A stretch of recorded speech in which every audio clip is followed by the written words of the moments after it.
Hi everyone. By now I hope you have looked at everything I posted on Blackboard and you've read Professor the course outline. I'm Professor Hoffman. I'd like to welcome you to Art Appreciation and explain a little bit about my philosophy. I personally believe that you cannot appreciate art unless you try some art yourself. So we will be doing some projects in here. And the purpose of this video is to show you some of the supplies you may need.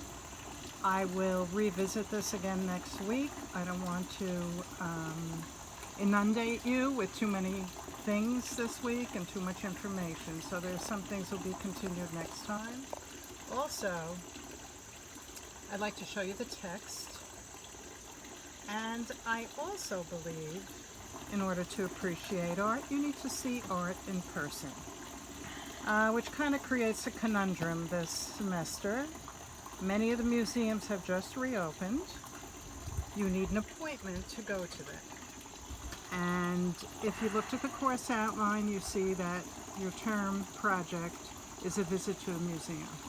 So instead of going to a museum, if it's a hardship for you, I came up with another project for you to do, which is to get the book, The Accidental Masterpiece by Michael Kimmelman. You can see mine is well loved and well dog tagged. I will explain and post what you need to do with this. This is in lieu of visiting a museum. If you go to a museum, you will do a reaction paper on what you saw, and you will pick out a piece, any piece, that you either loved or hated. And as I said, I'll explain more next week. The other option will be to do, I don't want to call it a book report, but there will be specific chores for you to do, tasks relating to The Accidental Masterpiece, which means you have to read the book. They are 20-page chapters, very funny, very friendly. Michael Kimmelman was the chief art critic for the New York Times, and now he does special tours, they call them, in the New York Times art section. So I wanted to give you a heads up so you can think about that, okay? This is your text. I asked you all to have it before class started. So please, there's an assignment posted on the Blackboard for this, okay? And the other thing I wanted to talk about is, since we're going to be making some art to your own ability, I don't want anybody to feel shy. I don't want anybody to feel stressed about this. But things that you should need: a sketchbook with a spiral binding. Sometimes the spiral's on top, sometimes it's on the side. If you have a book with a spiral binding, you can rip a page out and the book will not fall apart. In the beginning, the first assignment we do, maybe you don't have your sketchbook, you can use plain old computer paper. But it's not going to be good for everything we do. We're going to be doing collages. You'll need a scissor, nothing too special, a ruler, and you have to start collecting papers. If you can collect newspaper, wrapping paper, wallpaper, tin foil, start collecting papers. We'll get to that in a couple of weeks. And eventually we will be painting. This is important. If you've never painted before, the best thing for you to do is get tempera paint.